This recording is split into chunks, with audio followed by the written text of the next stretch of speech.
Okay.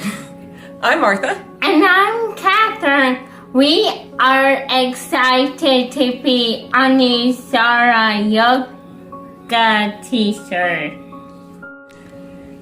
After Kat got out of high school, her having special abilities, we needed to find her a job. And I decided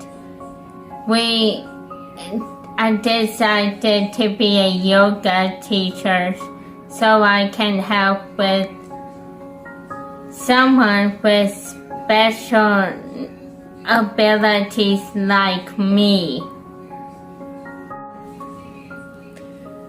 I decided to join her in teacher training to help her on her journey to become a yoga instructor.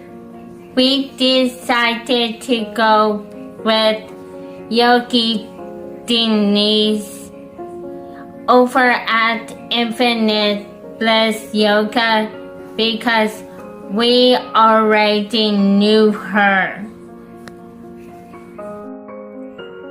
The Anusara style of yoga was appealing to us because it is heart-centered and alignment-based, which those in the special abilities community and their caregivers need.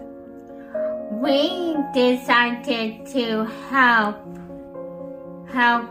those who have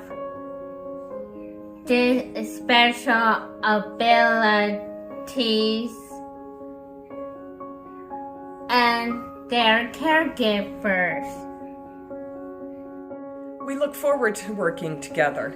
Thank you for welcoming us to the Anusara